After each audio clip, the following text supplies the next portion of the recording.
The doorbell rang at exactly 8:17 p.m. I wasn't expecting anyone. Not on a Friday night when I'd finally kicked off my shoes and collapsed onto the couch after the worst week I could remember. When I opened the door, there she stood. Alexandra Monroe, the woman I'd handed my resignation letter to just 3 days ago. The CEO who'd built a manufacturing empire from absolutely nothing. The boss I'd secretly been in love with for 2 years. She was soaked from the rain, holding a manila envelope in her hands and wearing an expression I'd never seen on her face before. Vulnerable, almost scared. "I accepted your resignation letter," she said, her voice barely louder than a whisper. Raindrops slid down her face, mixing with what might have been tears.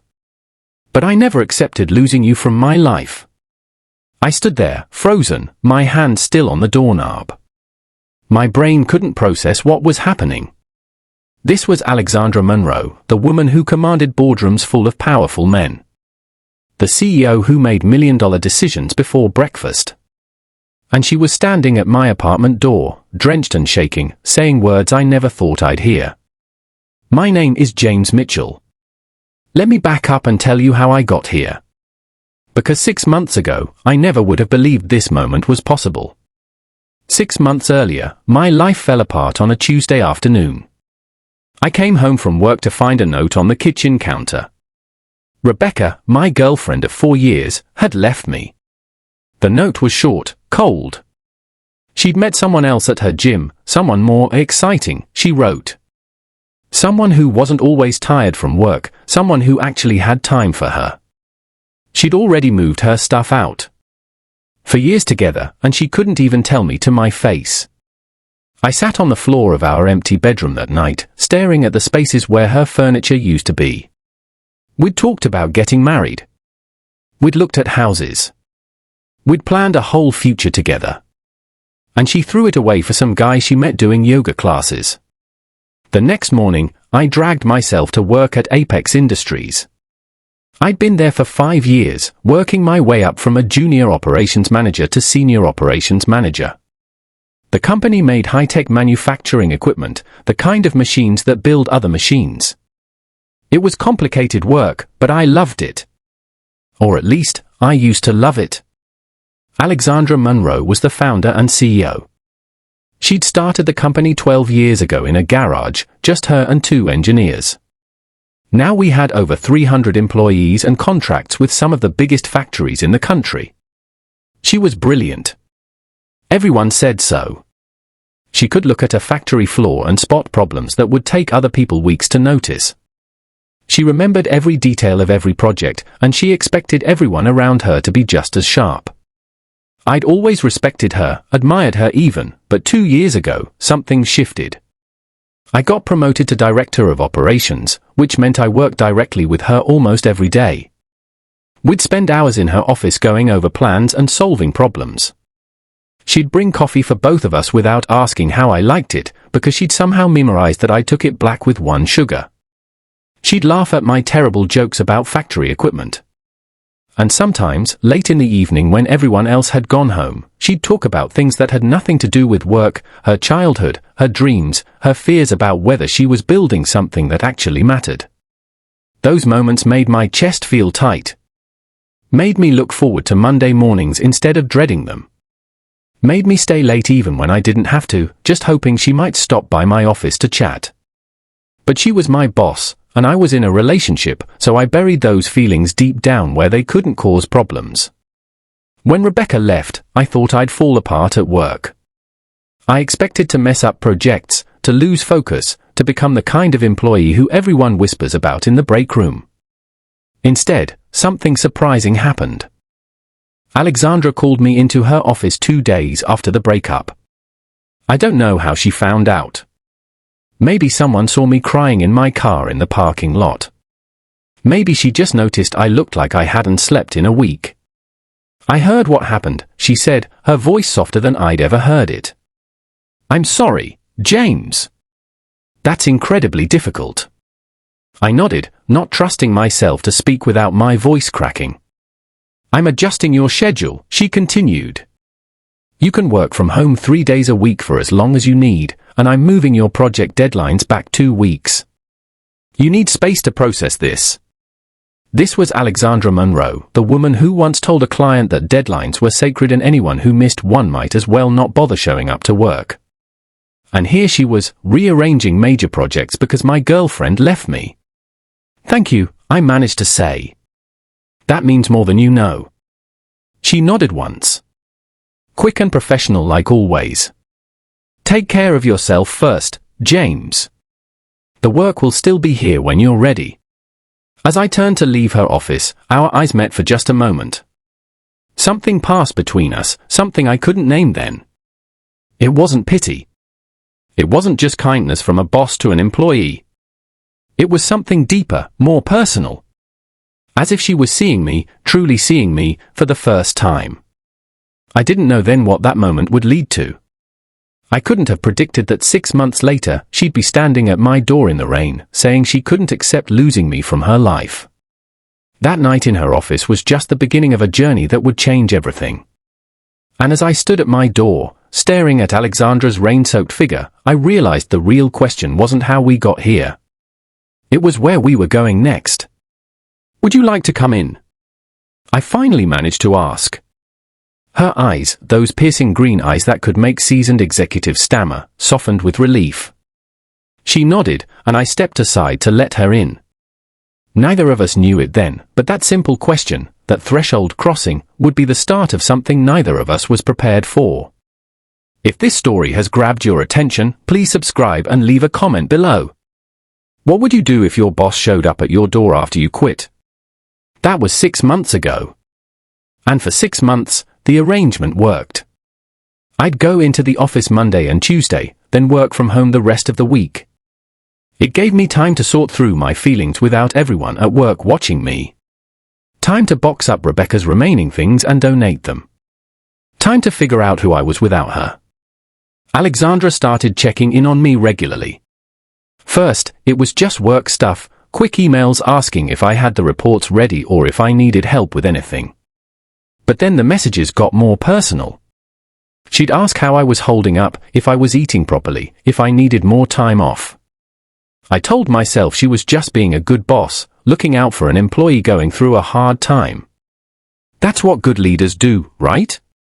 They care about their people. But then came the phone calls.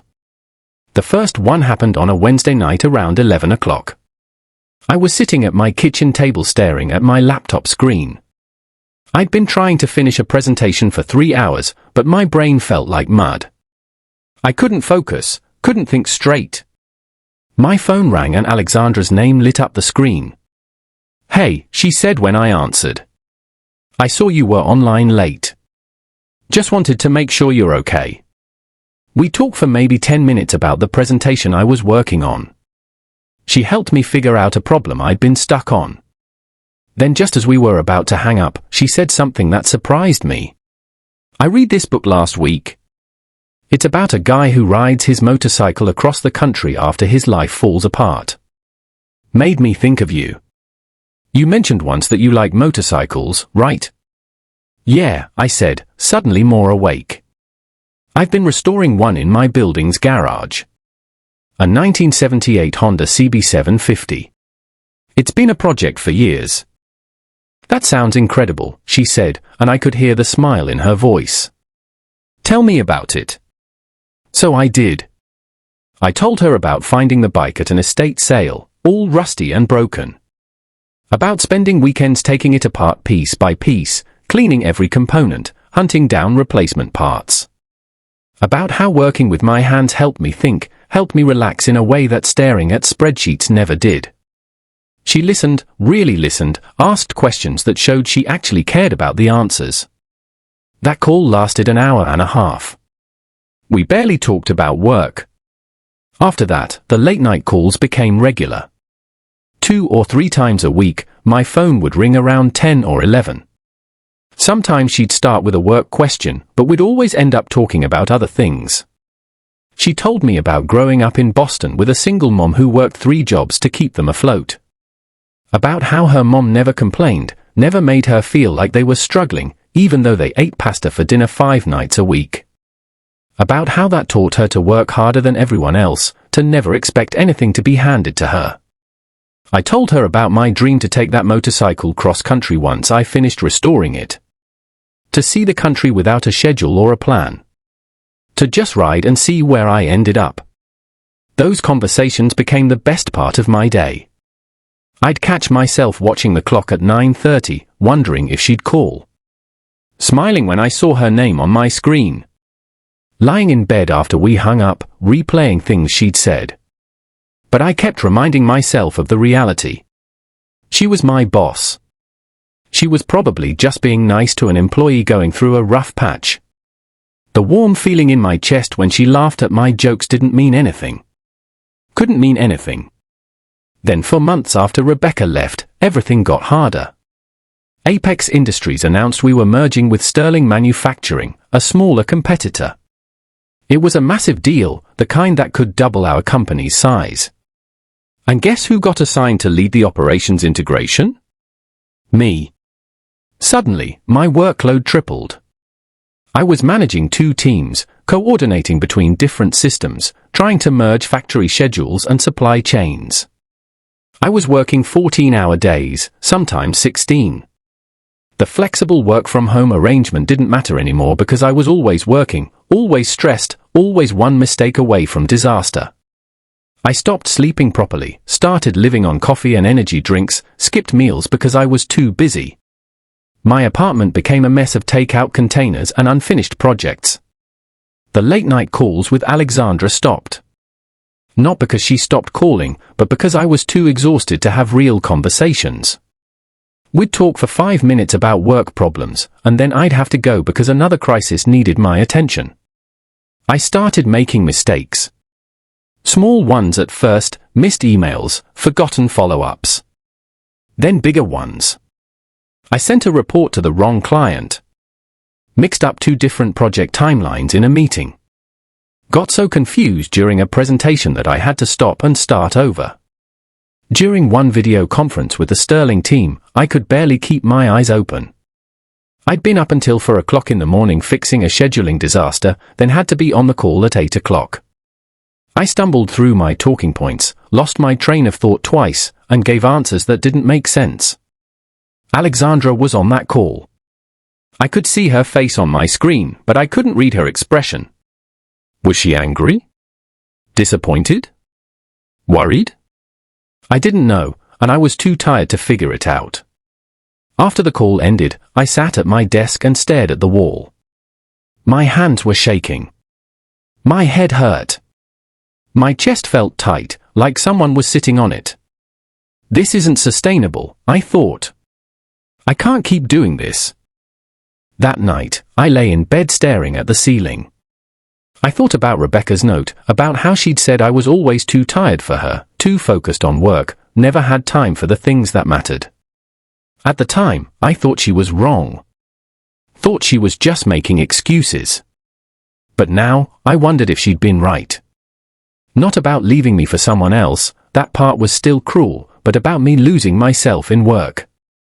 About forgetting there was supposed to be more to life than projects and deadlines and proving myself. I thought about my motorcycle sitting in the garage, still half finished because I never had time to work on it anymore. About the cross-country trip I'd been dreaming of for years but kept putting off. About the books on my shelf I'd bought but never read. About friends I'd stopped calling back because I was too busy. What am I doing? I asked myself. What's the point of any of this? I got out of bed and opened my laptop. My hands moved almost automatically, typing words I'd been thinking about for weeks but hadn't had the courage to say out loud. I wrote my resignation letter at 2 o'clock in the morning. Took me an hour to get the words right. Professional but honest. Grateful but firm. When I finished, I read it over 3 times. My finger hovered over the delete button. This was a huge decision. Walking away from a good job, a good salary, a career I'd spent years building. But I thought about that video call again. About how empty I'd felt. About how I couldn't remember the last time I'd done something just because I wanted to, not because I had to. I saved the letter and closed my laptop. Tomorrow, I'd talk to Alexandra. Tomorrow, I'd choose myself for once. And I had no idea that decision would lead to her standing on my doorstep 3 nights later, rain-soaked and vulnerable, saying the words that would change everything. I requested a meeting with Alexandra first thing in the morning. Her assistant looked surprised but put me on the schedule for 9 o'clock. I spent the hour before pacing my apartment, rehearsing what I'd say, then forgetting it all and starting over. When I walked into her office, the city skyline stretched out behind her like she owned it. Maybe she did, in a way. She looked up from her computer, her copper-red hair perfectly styled, her expression focused and professional. "James, what can I do for you?" I placed the envelope on her desk before I could lose my nerve. "My resignation, effective in 2 weeks. I'm sorry, Alexandra, but I can't do this anymore." She stared at the envelope like it might catch fire. She didn't touch it. What happened? Did something occur that I'm not aware of? No, nothing like that. I took a breath. This isn't about the company. It's not about you. It's about me. I'm exhausted. I'm making mistakes. I can't maintain this pace without losing myself completely. Something crossed her face then, not anger. Something softer, more complicated. "We can adjust your workload. I can hire 2 more people for your team by next week." "It's not about the workload," I said, and I was surprised by how steady my voice sounded. "It's about needing to step away completely. I need to figure out what I actually want for my life, and I can't do that while I'm here." She was quiet for a long moment. The only sound was the distant hum of traffic from the streets below. "Have you accepted another position?" "No, I don't have anything lined up. I just know I need to leave." She finally picked up the envelope, holding it carefully like it might break. "You're one of the best people I've ever worked with, James. Losing you will hurt this company.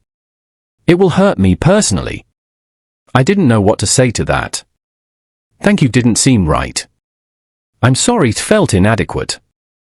"I understand," she continued, her voice quieter now. "Your well-being has to come first. I should have seen you were struggling. I should have done something sooner." "You did everything you could," I told her, and I meant it. "You gave me space when I needed it. You adjusted my schedule. This isn't on you."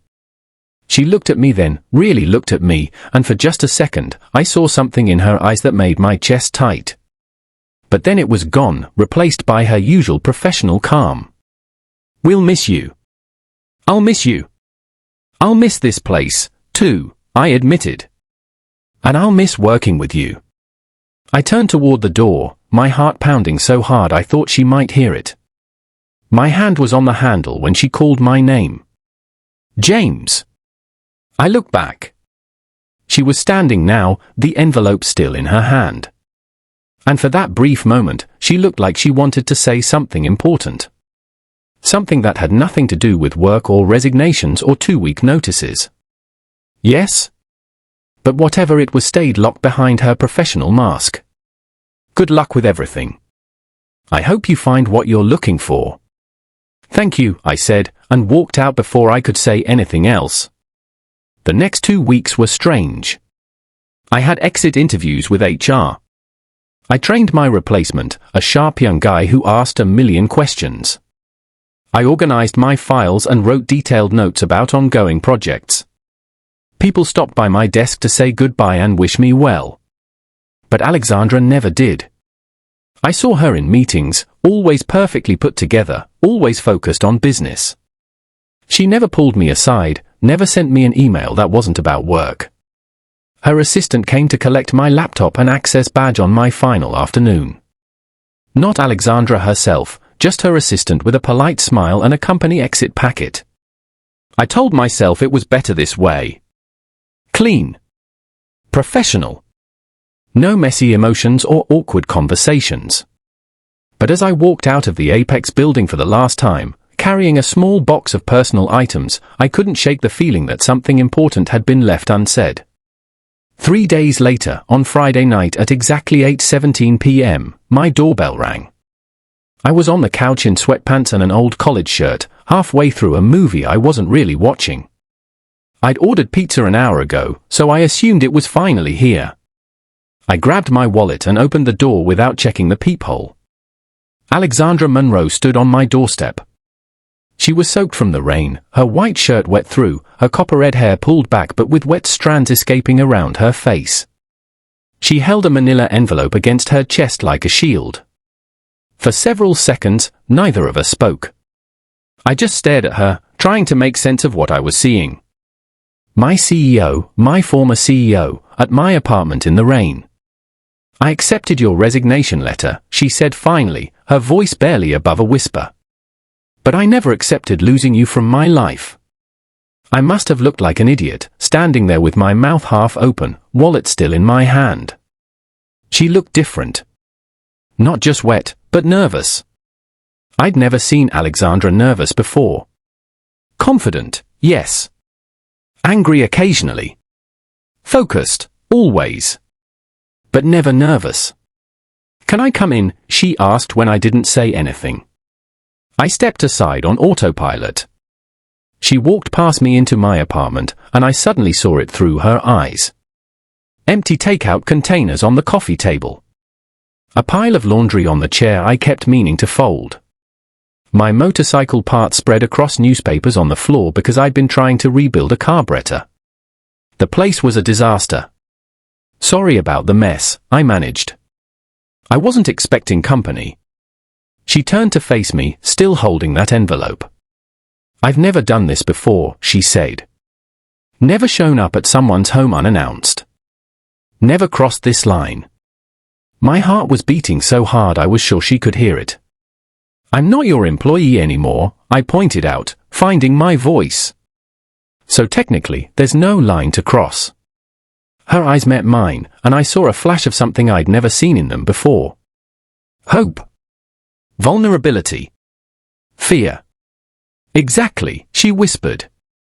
"That's exactly why I'm here." What's in the envelope Alexandra's holding?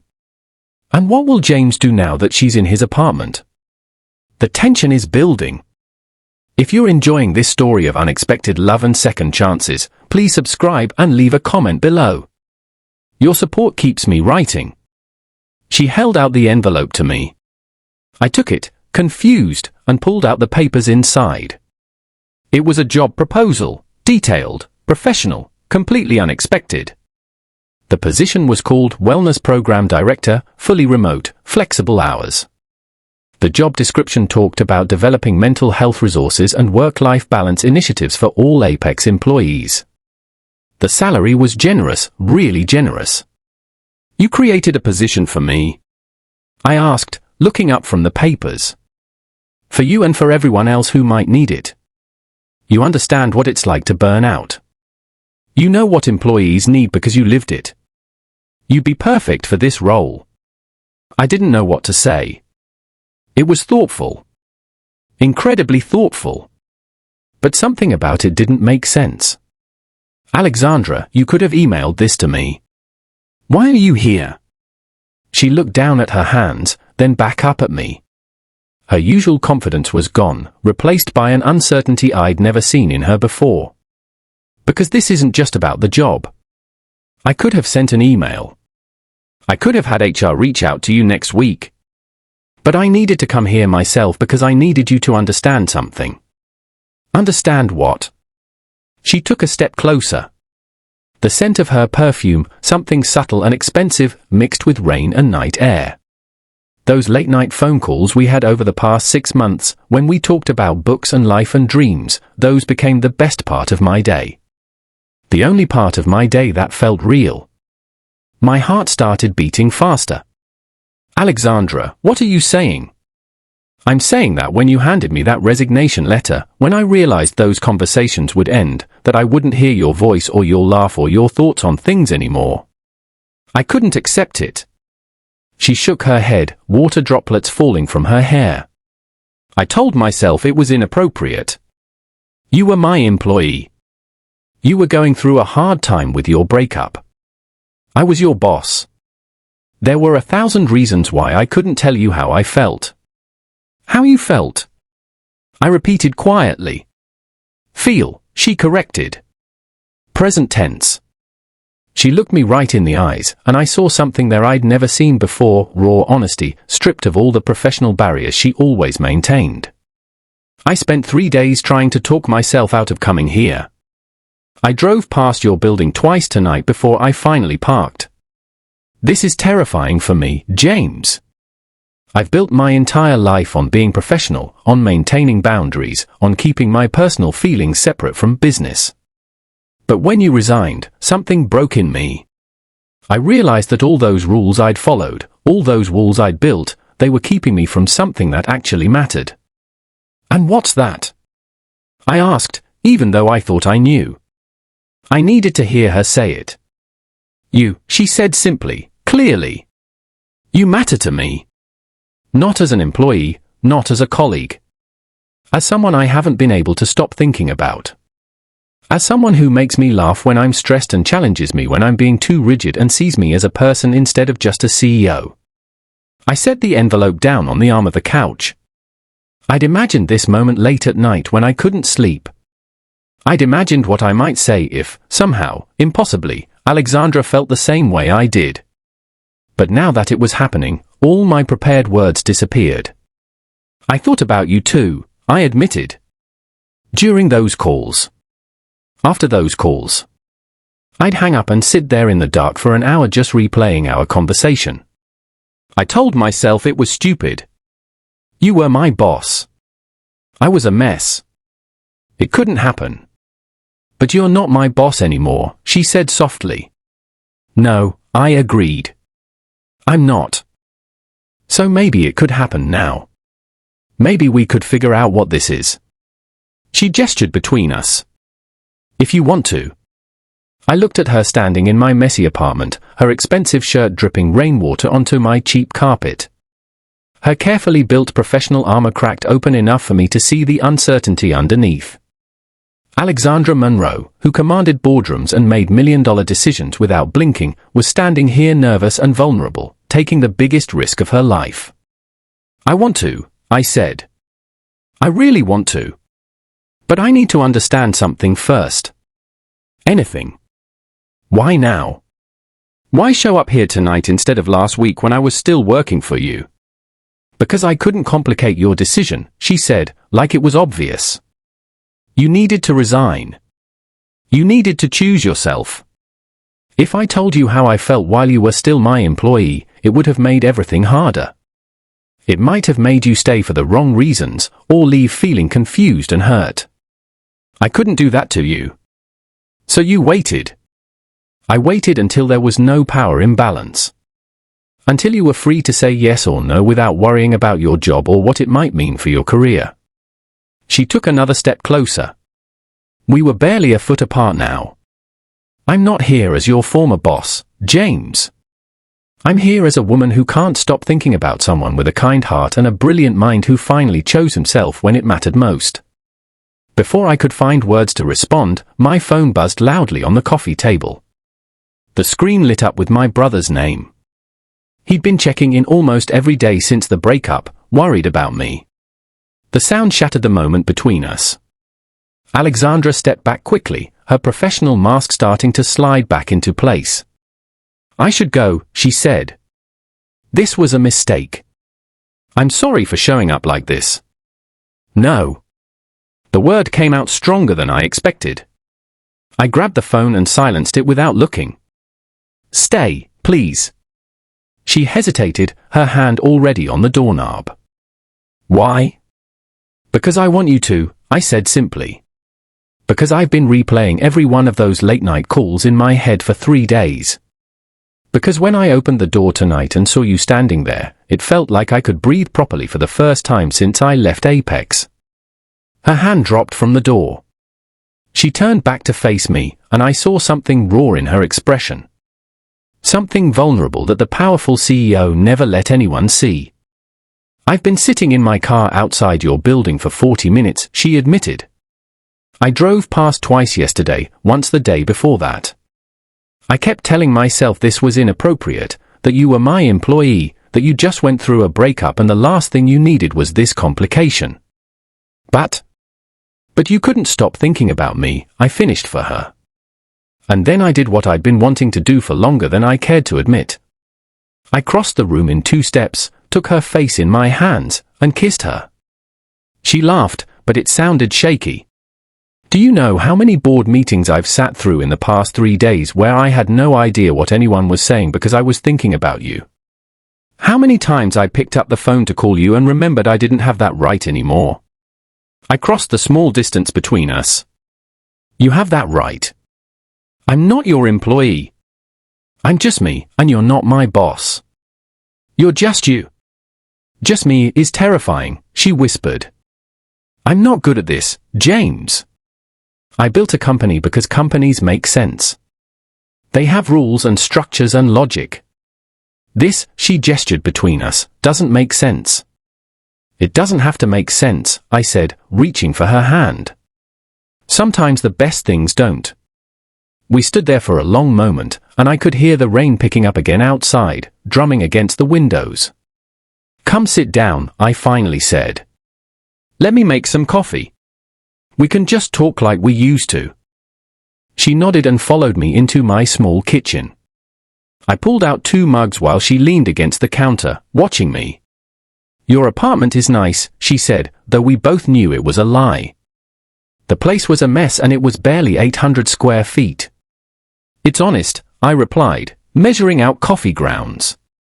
No pretending here. She smiled at that. A real smile.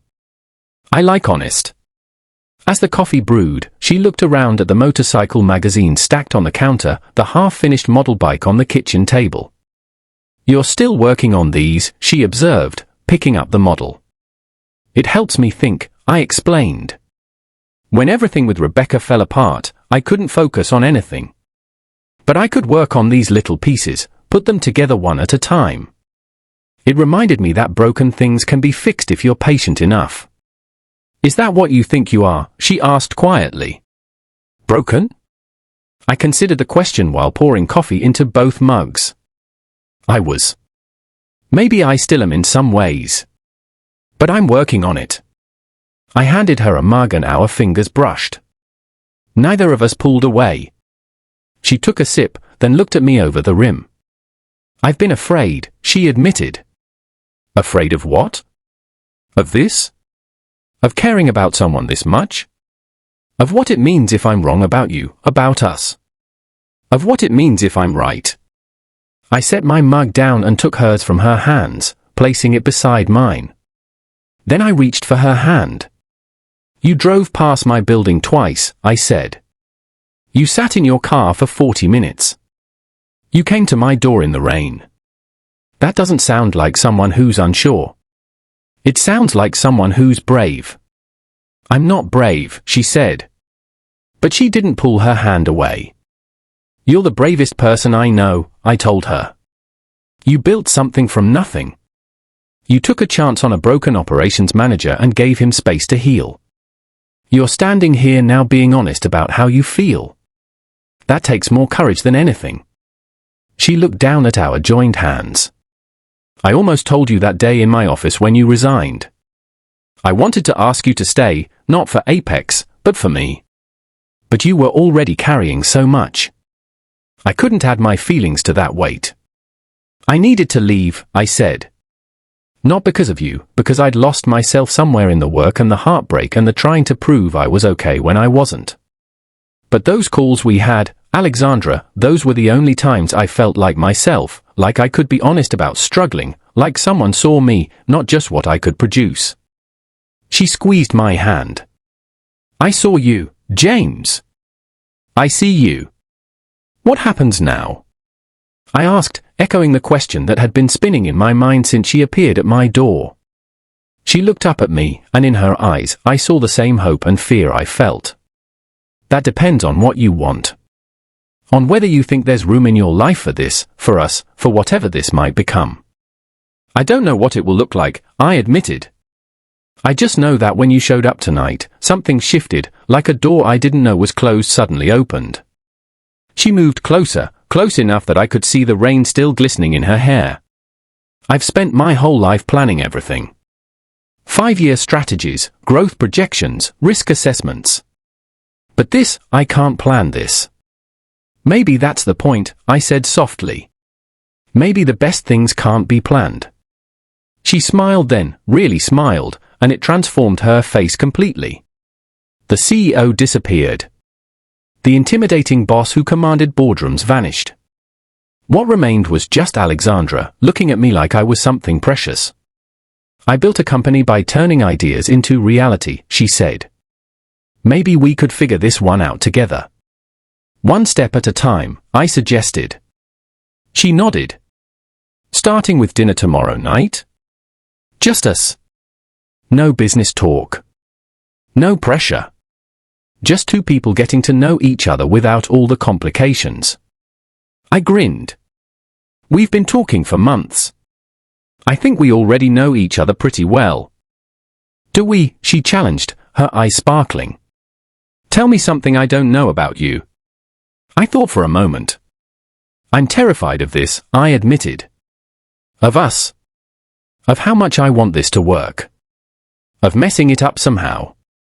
She reached up and touched my face gently. Me too. But being terrified means it matters. And maybe that's exactly why we should try. I leaned down and kissed her then.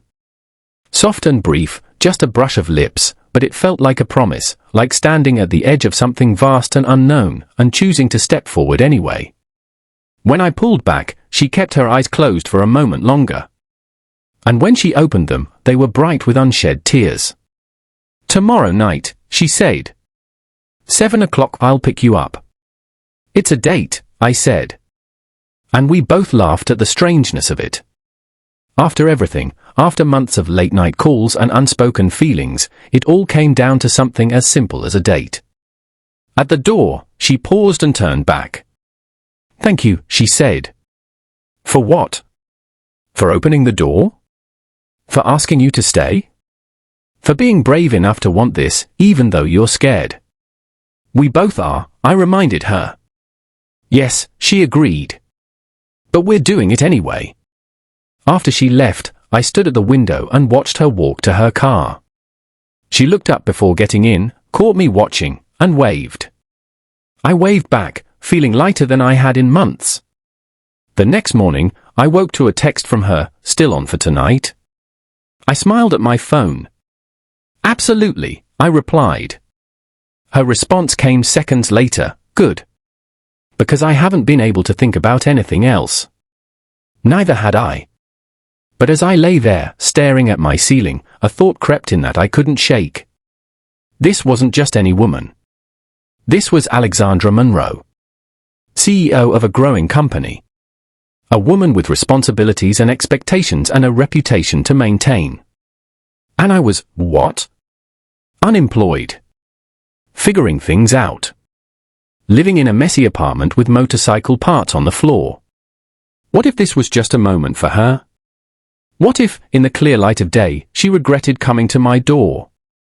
What if the real world, her world, couldn't make room for whatever was happening between us? I pushed the thoughts away and got up to make coffee. Tonight was just dinner. One step at a time, like we'd agreed. But as I stood in my kitchen, waiting for the coffee to brew, I couldn't help wondering if I was setting myself up for another heartbreak, one that might be even harder to recover from than the last. The barriers are coming down, but new fears are taking their place. Can James and Alexandra build something real together despite their different worlds? Will their first official date bring them closer, or will reality get in the way? Subscribe now and leave a comment. That night, she picked me up in a sleek black car that probably cost more than I'd made in a year at Apex. She wore a simple green dress that brought out her eyes, her copper-red hair falling in loose waves around her shoulders. She looked different outside the office, softer somehow, but no less stunning. You clean up nice, she said with a smile, taking in my button-down shirt and the one pair of decent pants I owned. I figured I should make an effort, I replied. Not every day you get a date with Alexandra Monroe. She winced slightly. Can I just be Alexandra tonight? Not the CEO, not Alexandra Monroe of Apex Industries. Just Alexandra. I reached for her hand. Just Alexandra sounds perfect. She drove us to a small restaurant tucked away on a side street, the kind of place with no sign outside and tables spaced far enough apart for private conversation. Not the high-end business dinner I'd expected. I come here when I don't want to be recognized, she explained as we were seated in a quiet corner. The owner's mother was friends with mine. He keeps a table for me away from windows and never mentions to anyone that I eat here. You've thought about privacy, I observed. She nodded, unfolding her napkin. I've had to. When I started Apex, being a female CEO in manufacturing meant constant scrutiny. Every decision questioned, every success attributed to luck or connections rather than work. I learned to keep my personal life completely separate. And yet here we are, I said. She looked at me across the table, her expression softening. Here we are. The conversation flowed easily, just like our late-night phone calls. We talked about everything except work, books we'd read, places we wanted to travel, childhood memories, future dreams.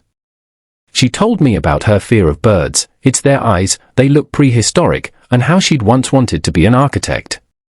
I confessed my inability to cook anything more complicated than pasta and my secret love of old Western movies. My dad and I used to watch them together every Sunday, I explained. Even when I was in college, I'd call him after we'd both watched the same one. Do you still do that? He passed away 5 years ago. Heart attack. It was sudden. She reached across the table and took my hand. I'm sorry. Me too. We were really close. What would he think of all this? She asked, gesturing between us.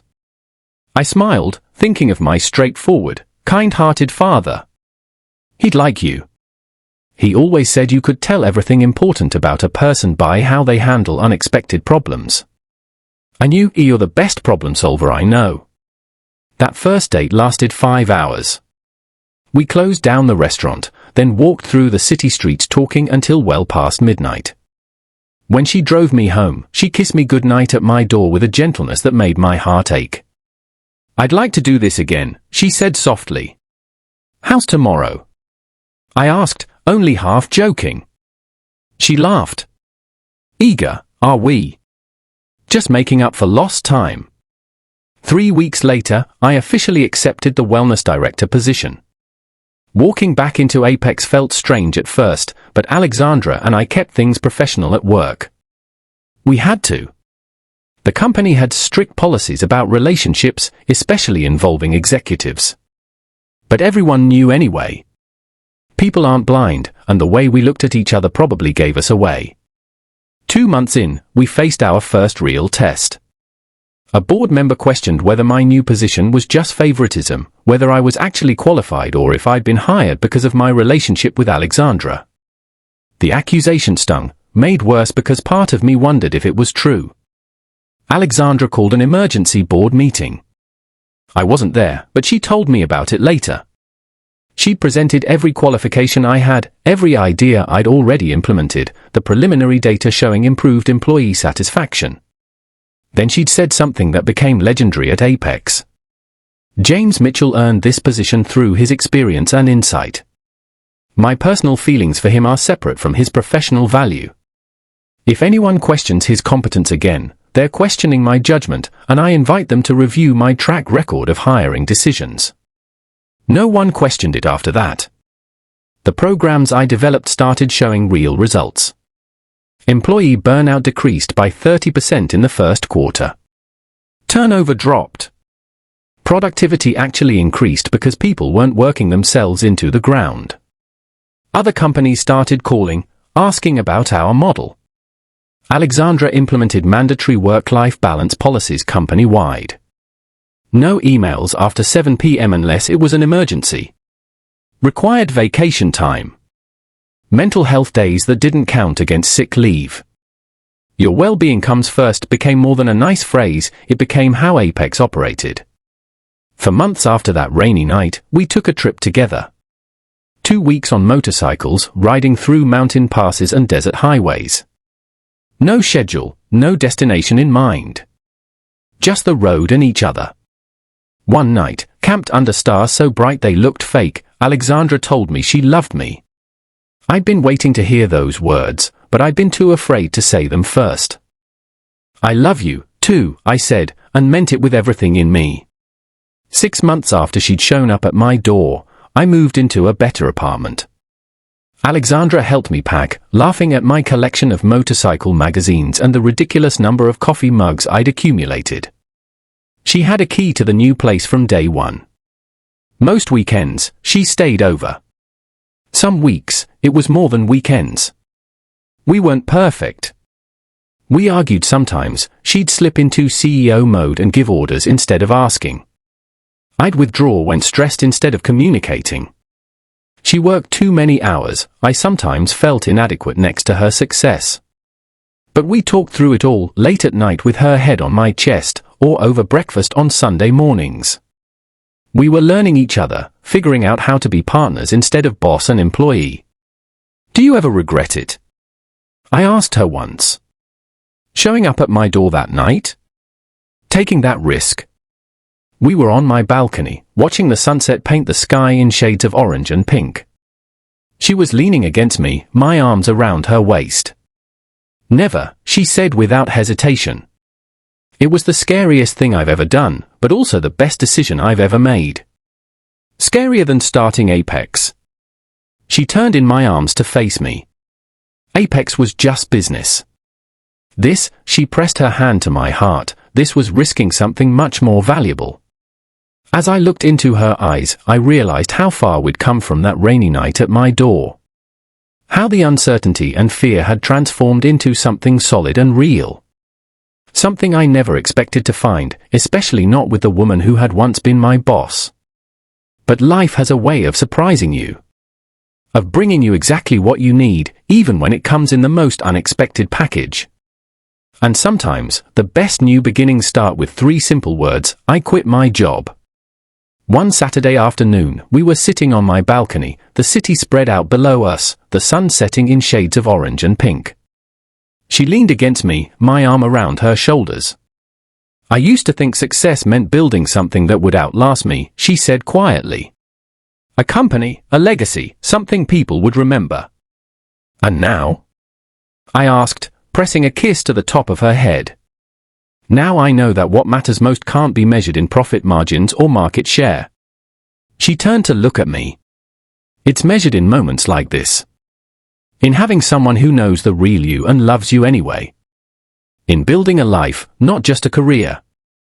I pulled her closer. 6 months ago, I thought quitting Apex was giving up. That's funny, she said. 6 months ago, I thought losing you from the company was losing you completely. Shows how wrong we both were. We sat there as the sun disappeared and the city lights began to glow.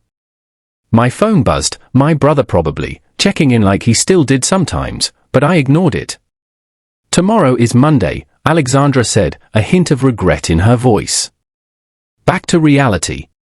This is reality, I corrected. This, right here. Everything else is just details. She laughed and kissed me. You're right. How did I get so lucky to find someone who sees things so clearly? You showed up at my door in the rain, I reminded her. You took the biggest risk of your life. Best decision I ever made, she whispered. Mine too, I said. Letting you in. 8 months into our relationship, Alexandra faced the biggest challenge of her career. A competitor filed a patent infringement lawsuit against Apex, claiming we had stolen their technology. The accusation was false, but the legal battle threatened everything she'd built. For weeks, she worked 18-hour days, her face growing thinner, dark circles forming under her eyes. I worried she was slipping back into her old patterns, sacrificing herself for the company. One night, I found her asleep at her home office desk, surrounded by legal documents. I gently woke her and led her to bed. You need to rest, I told her. The company won't survive if you destroy yourself. The irony isn't lost on me, she said with a tired smile. The wellness director telling the CEO to take care of herself. I'm not telling you as the wellness director, I said. I'm telling you as the man who loves you. The next morning, she did something that shocked the entire executive team. She took a 3-day weekend. She delegated critical tasks, trusted her team to handle what needed to be done, and we drove to a cabin in the mountains where there was no cell service. I created a company culture that values well-being, she said as we sat by a fireplace that first night. It's time I started living by those values too. That weekend marked a turning point. Alexandra began practicing what she preached. She stopped sending emails after hours. She took lunch breaks away from her desk. She made time for the things that mattered, us, her health, moments of quiet. And remarkably, Apex didn't collapse. The legal battle was eventually resolved in our favor. The company continued to grow. But Alexandra had grown too, in ways that had nothing to do with business. A year after that rainy night at my door, I took Alexandra back to the small restaurant where we'd had our first date. I was more nervous than I'd been then, my hand fidgeting with the small box in my pocket throughout dinner. "Are you okay?" she asked, noticing my distraction. "You've barely touched your food." "I'm better than okay," I said, gathering my courage. "I'm the happiest I've been in my entire life." She smiled. "Me too." "I've been thinking about that night you showed up at my apartment," I said. "About how brave you were to take that chance." "It didn't feel brave," she admitted. "It felt necessary. Like I couldn't breathe properly until I told you how I felt." "You changed my life that night," I told her. "Not just because of us, but because you showed me what real courage looks like. It's not about big gestures or dramatic statements. It's about being honest when it's terrifying. It's about being vulnerable when everything in you wants to hide." I took her hand across the table. "You taught me that, Alexandra. And every day since, you've shown me what it means to be brave in all the ways that matter." Her eyes softened. "James." "I'm not finished," I said with a smile. "Because now it's my turn to be brave." I stood from my chair and moved to kneel beside her. The restaurant fell silent as I pulled the box from my pocket. "Alexandra Monroe," I said, opening the box to reveal the vintage sapphire ring I'd spent months searching for, "you walked through rain to take a chance on us. You tore down walls you'd spent years building because you saw something worth fighting for. You've loved me at my worst and challenged me to be my best. Would you do me the extraordinary honor of becoming my wife?" For a moment, one heart-stopping moment, she just stared at me, tears filling her eyes. "Yes," she finally whispered. Then louder, "Yes. Absolutely yes." The restaurant erupted in applause as I slipped the ring onto her finger and she pulled me up for a kiss that tasted of champagne and happy tears. Later that night, as we lay tangled together in the quiet darkness of her bedroom, our bedroom now, she traced patterns on my chest with her fingertips. "Do you know what I thought when I was sitting in my car outside your apartment that night?" she asked. "What?" "I thought about all the ways it could go wrong. All the reasons I should drive away. All the professional boundaries I was crossing." She propped herself up on one elbow to look at me. "And then I thought, what if it goes right? What if this is the beginning of something extraordinary? That possibility was worth any risk." I tucked a strand of her copper-red hair behind her ear. "And was it? Worth the risk?" She held up her hand, the sapphire catching the moonlight streaming through the window. "What do you think?" We married 6 months later in a small ceremony by the ocean. Only close friends and family, no business associates, no networking opportunities, just people who mattered to us. Alexandra's mother cried through the entire ceremony. My brother gave a toast that had everyone laughing through tears. 2 years after I quit my job, the wellness program at Apex became a separate division. We'd started consulting with other companies, helping them implement similar programs. The demand was so high that Alexandra and I made a decision: I would leave Apex again, this time to start a new company focused exclusively on employee well-being. "Are you sure?" I asked her. "We'd be competitors, technically." She laughed. "Competitors who share a bed and a last name? I think we'll manage." And we did. My company, Second Chance Wellness, grew quickly. Alexandra remained CEO of Apex, but with a new perspective on what success really meant. We both worked hard, but never at the expense of what mattered most: our relationship, our health, the life we were building together. 3 years after that rainy night at my door, we bought a house outside the city. It had a huge garage for my motorcycle collection, which had grown from one restoration project to 4, a garden for Alexandra, who discovered, to everyone's surprise, that she had a talent for growing things, and plenty of room for the future we were planning. Do you ever wonder what would have happened if I hadn't quit? I asked her one evening as we sat on our porch swing, watching fireflies blink in the gathering darkness. She considered the question, her head resting against my shoulder. I think we would have found our way to each other eventually, she said. But it might have taken longer, been more complicated. You really believe that? I do. She took my hand, lacing our fingers together. Some things are just meant to be, even if the path getting there isn't straight. That's surprisingly unscientific coming from you, I teased. The woman who wants data for everything believes in fate. She smiled. Not fate. Choice. We choose each other every day, James. That's what love is. Not some mystical force, but a decision you make over and over again. I thought about that for a long time. About all the choices that had brought us here. My decision to quit. Her decision to show up at my door. Our mutual decision to be brave, to take a chance on something that defied logic but felt absolutely right. Life doesn't always turn out how we plan. Sometimes it takes away what we thought we needed. Sometimes doors close, hard and loud, leaving us standing in the wreckage wondering what happened. But sometimes, if we're brave enough to stay open to possibility, new doors open. Better ones. Doors we never knew we were looking for. And sometimes, the most beautiful beginnings start with the most unexpected words, spoken on a doorstep in the rain by someone brave enough to risk everything for a chance at something real. I accepted your resignation letter, she had said that night, rain dripping from her hair. But I never accepted losing you from my life. Those words changed everything. They opened a door neither of us knew existed and led us to a life more meaningful, more joyful, more authentic than either of us had imagined possible. All because I quit my job, and Alexandra Monroe refused to let me go. And that concludes our story of love, courage, and second chances.